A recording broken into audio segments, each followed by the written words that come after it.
Kinaumagahan ay maagang nagising si Tyrone na medyo kakaiba para sa kanya.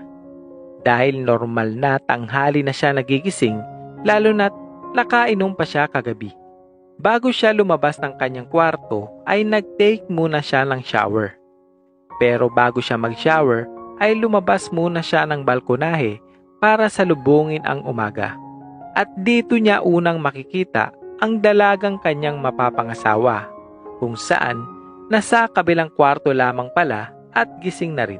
Kagaya niya ay pumunta din ito sa balkonahe ng kanyang kwarto para pagmasdan ang ganda ng umaga. At doon unang nagkatitigan ang dalawa. Si Jewel ay nabigla at halos nanlaki ang mga mata dahil nakahubad si Tyrone na naka-boxer shorts lamang. Kaya agad itong bumalik sa kanyang kwarto at nagmamadaling isara ang sliding door ng balkonahe. Dahil sa hiya, napangiti lamang si Tyrone sa nangyari. "Oh, it's her.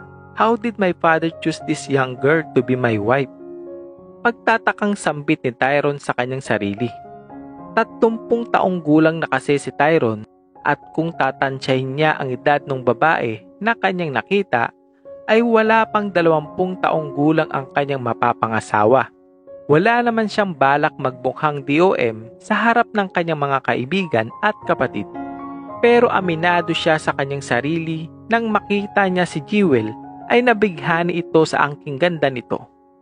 Napaka-sexy at napakakinis ng kutis. Hindi din niya maitatanggi ang nakakaakit na ganda ng mga mata nito. Siya ay umalis na ng balkonahe pagkatapos ay nag-shower na at nagbihis para puntahan at hanapin ang kanyang ama. Ito ay nasa opisina sa dulo ng kanilang mansyon, kung saan maaga pa lamang ay nagtatrabaho na ito at nag-aasikaso na ng ilang papeles ng kanilang kumpanya. Kaya hindi nakakapagtaka na naging napaka-successful ng kanilang pamilya dahil sa angking kasipagan ng ama ni Tyrone. He never stopped working para sa kanyang pamilya. Ganyan ilarawan ni Tyrone ang kanyang ama sa kabila ng edad nito. Nagkakape si Mr. John sa kanyang opisina ng mga sandaling iyon nang biglang kumatok si Tyrone. "Dad? Dad? Come in, son." Pagpasok ng kanyang anak na si Tyrone ay nagsalita kaagad si Mr. John sa kanya. "Napuyat si Jewel kakahintay sa'yo kagabi. Hindi ka na niya nahintay. Where have you been? Di ba alam mo naman na pupunta ang mapapangasawa mo? Pero wala ka dito." "Jewel pala ang name niya, Dad." "Hindi naman sa pag-aano, Dad. Maganda siya. Sexy. Pero napakabata niya, Dad. You know what I mean, right? Wala na bang ibang babae? Am I too old for her, Dad?" Pagtatakang tanong nito sa kanyang ama. "Son, she's in legal age na. And it's already been done. In fact, sa makalawa na ang kasal nyo. At ito nga't, inaasikaso na namin ang lahat." Subalit si Tyrone ay pilit na nangatwiran sa kanyang ama tungkol sa kanyang pagpapakasal. "There's no way I would marry that girl, Dad. Just find someone else." "Then, don't marry her. Ganun lang naman ako kadali kausap, Tyrone. Kahirap ko na lamang ipapasa ang mga ari-arian ng ating pamilya. If that what it takes for you to marry Jewel, so be it." Pananakot ng ama ni Tyrone sa kanya. "Matagal akong naghanap ng babaeng magiging kabiyak mo. And I don't want you wasting my efforts." Malinaw ba, Tyrone? Si Tyrone ay pagalit na umalis sa opisina ng kanyang ama para puntahan si Jewel. Pagpunta nito sa kwarto kung nasaan si Jewel, ay kumatok agad ito ng malakas. Agad naman itong pinagbuksan ni Jewel at dito ay pinangunahan kaagad siya ng salita ni Tyrone. "Can we talk?" Pagalit siyang pumasok sa kwarto at dun ay napansin niya agad ang napakabangong amoy ni Jewel. Hindi niya malaman kung dahil ito sa sabon na ginamit niyang panligo o dahil sa pulbo nito na pinahid nito sa kanyang katawan.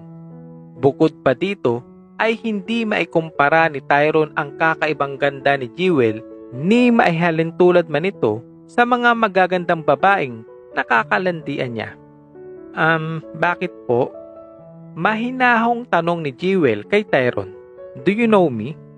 Saglit na napaiwas ng tingin si Tyrone dahil sa nakita nitong itsura ni Jewel. Na tila isang sisiw sa harap ng isang agila, bigla itong nailang. Pero nilabanan niya ang kanyang pagkailang at nagpatuloy pa din sa kanyang nais sabihin. I am your husband-to-be. I'm Tyrone. Handa ka bang talagang pakasalan ako? I mean, kung ako ang tatanungin mo, wala naman akong choice eh. Sambit nito kay Jewel na tila nagpipigil na lamang ng kanyang luha dahil sa sobrang pangamba at takot kay Tyrone. Wala ka bang boyfriend? Tanong nito kay Jewel na umiling na lamang. Never had one? Have you kissed anyone before? Naging tahimik si Jewel at ang lahat ng tanong ni Tyrone ay sinagot lamang nito ng pag-iling. Ganito yan para mas maunawaan mo. May 24 oras ka para tumanggi sa kasal. Desisyon mo lang ang pwedeng magpahinto sa kasal nating dalawa. I don't want to drag you here because you are too young to decide. Maayos na pagpapaliwanag nito kay Jewel. Sige, iiwan muna kita dyan, mag-isip ka. Subalit hindi pa man siya nakakalabas ng kwarto, ay biglang nagsalita si Jewel sa kanya. Ang sabi ng mama mo, baka dumating ngayon yung wedding gown na isusukat ko. Nilingon ito ni Tyrone at tiningnan. So, you've decided after all? Tumango ng marahan si Jewel kay Tyrone. Dahil kailangan niya ito para sa kanyang pamilya at bunsong kapatid. Then, good luck. Salitang iniwan ni Tyrone kay Jewel bago tuluyang lumabas ng kwarto. Dito tila hindi niya malimutan ang magagandang mata at labi ni Jewel. Ano nga bang meron sa babaeng yun? Ba't iba ang pakiramdam ko sa kanya? What the hell I am thinking? Isang tanong na lumilito sa isip ni Tyrone ng mga oras na iyon. Sa kabilang banda, hindi naman inaasahan ni Jewel na ang lalaking nakita niya pala sa balkonahe kanina ay ang lalaki pala na kanyang mapapangasawa. Hindi naman maitatanggi na napansin din naman ni Jewel ang taglay na kagwapuhan ni Tyrone. Gayon din ang mala modelo nitong pangangatawan, complete with perfect abs. Kung para sa iba, iisipin nila na napakaswerte ni Jewel, lalo na't mahirap naman talagang maghanap ngayon ng gwapo na mayaman pa.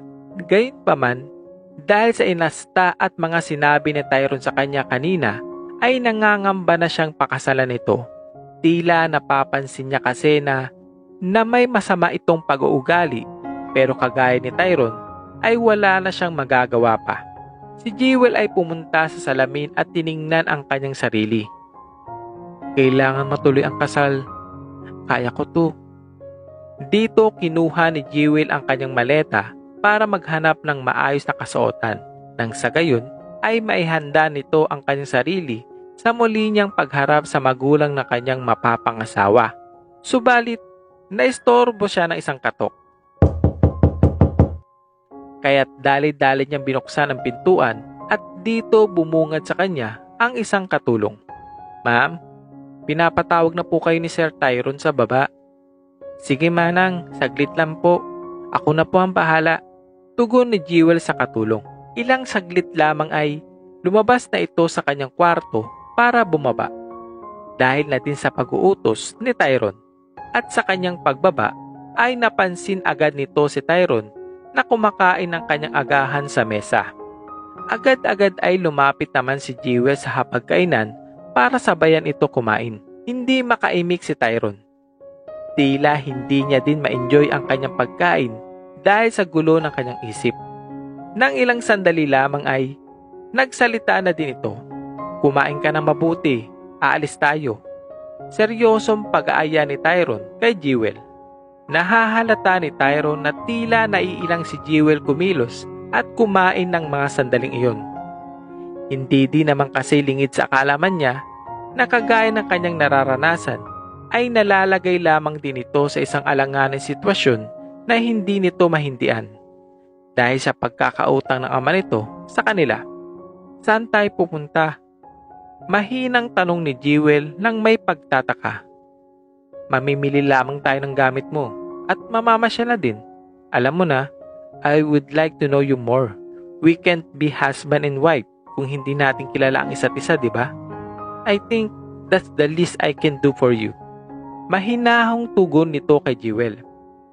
Nagpasalamat naman si Jewel dito at hindi kagaya ng una ay tila biglang nawala ang kanyang takot kay Tyrone at nginitian pa niya ito matapos magpasalamat na sinuklaan din naman ni Tyrone ng mas matamis pang ngiti.